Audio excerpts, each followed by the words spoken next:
Bonjour à tous, bienvenue dans ce journal. Voici le sommaire. Valoriser l'éducation des filles, c'est une action à laquelle l'ambassadrice de l'UNICEF, Angélique Kidjo, invite le gouvernement béninois pour réduire les discriminations dont elles sont victimes. Être handicapé n'est pas une fatalité. Certains arrivent à briser le mythe et s'épanouissent. Nous irons à la découverte de Candide Rinvi. Il est handicapé moteur et exerce sans complexe le métier de journaliste. Alès Chaudaton n'est plus, il s'en est allé dans la matinée de ce mercredi. Ce journaliste chevronné a passé 32 ans de sa vie à l'ORTB. Ses collègues s'en souviennent encore, vous les suivrez dans ce journal.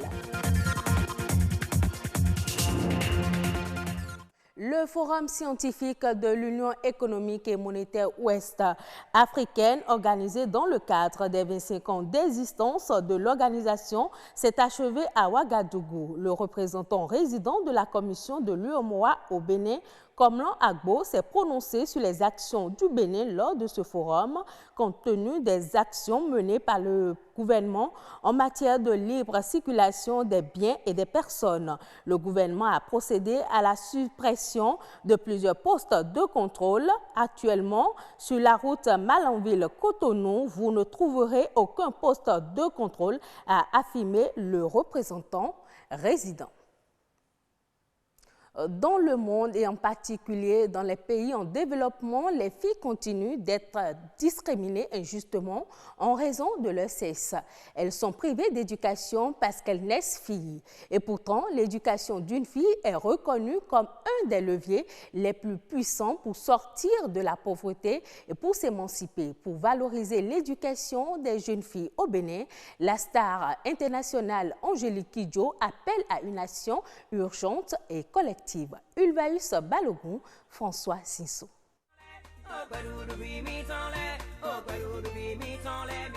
Au Bénin, seulement 38% des filles sont inscrites au secondaire contre 50% de garçons. Une situation préoccupante qui interpelle à trouver les moyens pour encourager les filles à aller à l'école et surtout à y rester. Il y a beaucoup de douleurs chez nos jeunes filles. Il y a beaucoup de traumatismes, il y a beaucoup de violences faites aux jeunes filles dans ce pays. C'est difficile toujours pour moi de parler de la douleur des enfants parce que je ne comprends pas comment on peut vivre au XXIe siècle et que nos enfants continuent toujours à souffrir aux mains des adultes. Nous sommes censés les protéger, nous sommes censés les aimer et nous sommes les premiers à violer leurs droits et à leur faire du mal. Et comment on peut justifier ça, ça me dépasse. Il s'agit donc de renverser la tendance, maintenir les filles à l'école en levant les nombreux obstacles qui les en empêchent. Et l'une des solutions pour aider à faire face à la longue distance pour se rendre à l'école semble trouver. Je me suis rendu compte de ça quand j'ai commencé avec la fondation Batonga, que certaines de mes filles marchaient 8 km pieds nus. Donc, une fois qu'elles se prennent un clou, je ne sais pas quoi, dans le pied, elles ne venaient pas. Il y en avait certaines qui avaient l'éléphantiasis. Et on leur donnait la bourse. Cette bourse-là allait vers le soin et c'est une année d'école manquée. Si avec les chaussures, on peut régler le problème de maladies qui sont transmises par le pied, pourquoi ne pas le faire? Ce n'est pas un luxe, c'est pas grand-chose, mais en même temps, potentiellement, ça change la vie des gens. Et quand elle se lève le matin, qu'elle met son uniforme, elle sait qu'elle ne va pas marcher pieds nus, surtout s'il pleut, qu'elle va marcher et qu'elle arrive à l'école, elle ne va pas ressembler à un souillon.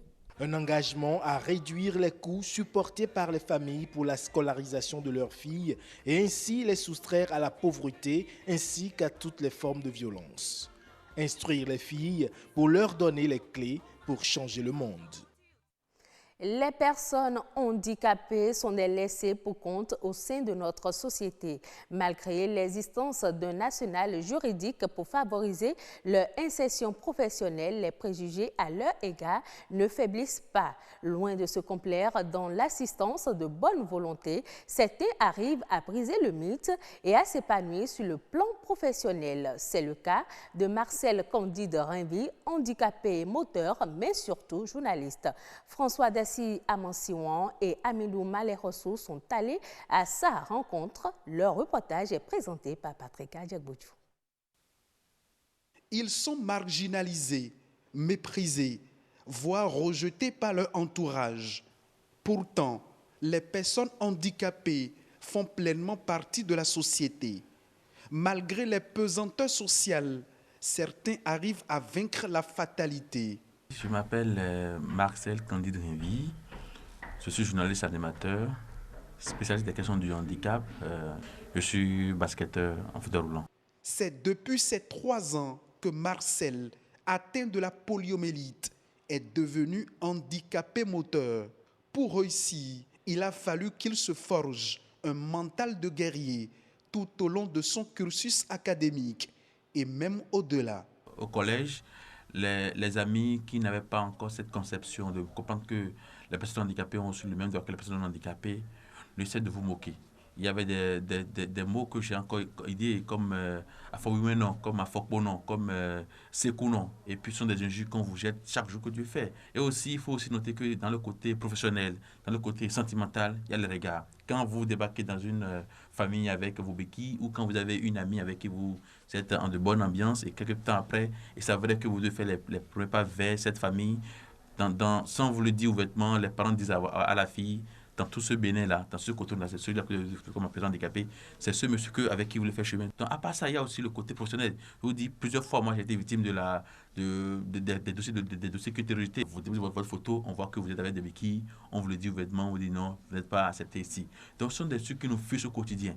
Aujourd'hui journaliste, Marcel décide d'être la voix des sans-voix. Pour ce faire, il a initié une émission dénommée « Mon handicap et moi ». Auditeurs de la 100.0 à 2 FM, bonjour et merci de prendre le rendez-vous de votre émission hebdomadaire Mon handicap et moi, votre émission qui reçoit les personnes handicapées et qui donne la parole aux défenseurs de leurs droits.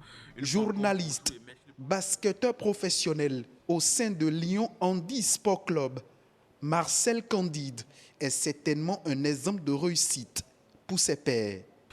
Comme conseil dit à mes amis personnes handicapées comme moi, qui sont dans un fauteuil roulant, ou qui ont leur carte blanche, ou qui sont avec leur béquille, pour dire le handicap n'est pas la fin du monde. C'est l'environnement qui rend le handicap lourd. Il ne faut pas de la compassion, mais il faut juste de l'attention. Il faut nous donner la main, il faut nous s'insérer comme ça se doit, et puis on est vraiment autonome. Le regard de la société envers les personnes handicapées est loin d'être bienveillant, même au sein de la cellule familiale, mais avec l'envie de casser les codes et des exemples comme celui-ci, on peut entretenir l'espoir que les mentalités changent. 12 ans après son admission à la retraite, le journaliste sportif Alex Chaudaton n'est plus une disparition qui affecte bien sa famille biologique, professionnelle et même ses téléspectateurs. Quelques-uns se sont prononcés. On suit le reportage de Hospice Métoli. Eh bien, Alex et moi, c'est toute une histoire. C'est toute une histoire. Ça fait 56 ans. Je crois que ça doit être dans la même période, en 1963, que nous rentrions au lycée Béanzin. Je me rappelle que nos armoires de classe étaient côte à côte. Déjà, on a commencé par sympathiser. Et je dois vous dire que nous étions, lui et moi, on était un peu pagailleurs. On a marqué la vie du lycée. La dernière fois, après notre Assemblée générale des anciens du lycée Béanzin, les élèves de la 6e M1 en 1963 se sont retrouvés, on a rappelé tous ces souvenirs. C'était un bon vivant, c'était quelqu'un qui était en tout cas au courant de toute l'actualité culturelle avant tout le monde. Il savait tout ce qui se passait la nuit et tout ça. Et c'était toujours lui qui venait nous raconter un peu ce qui s'est passé la nuit dernière parce que bon, c'était un peu son milieu. Il se disait qu'il y avait des personnes qu'on ne pouvait rencontrer que la nuit et que c'était ce qui l'obligeait souvent à être un octambule convaincu. Donc en ce moment, les auditeurs qui l'ont entendu sur nos radios, les téléspectateurs qui l'ont vu sur nos écrans doivent être en train de se dire que nous avons perdu un très grand reporter sportif au Bénin. Sa voix charmait beaucoup de gens. Alex était quelqu'un qui avait suscité des vocations. Il avait inspiré beaucoup de jeunes et je peux dire qu'il est entre autres parmi ceux-là qui ont donné l'envie du reportage sportif à beaucoup de nos reporters actuels. C'est grâce à ce monsieur que j'ai découvert le journalisme sportif et il me disait toujours, dès lors que j'ai choisi de faire ce métier, il m'a raconté une petite anecdote. Il dit, fiston, même si votre papier est crotté, il faut aller me le chercher. Parce que ici, lorsque vous n'avez pas de parchemin, vous n'êtes pas respecté. Et je voudrais qu'on vous respecte parce que je sens en vous une grosse culture qui pourrait vous permettre d'être un très très bon journaliste. Et c'est la seule personne à qui j'ai dédicacé mon mémoire, c'était Alès Chaudaton, à mon père spirituel, Alès Chaudaton. Toi qui m'as donné la chance de découvrir ce métier, de l'aimer et de pouvoir rêver le faire comme toi. Alès Chaudaton, c'est l'un de ceux qui m'ont guidé lorsque j'étais à l'Office de radiodiffusion et télévision du Bénin. Et je garde toujours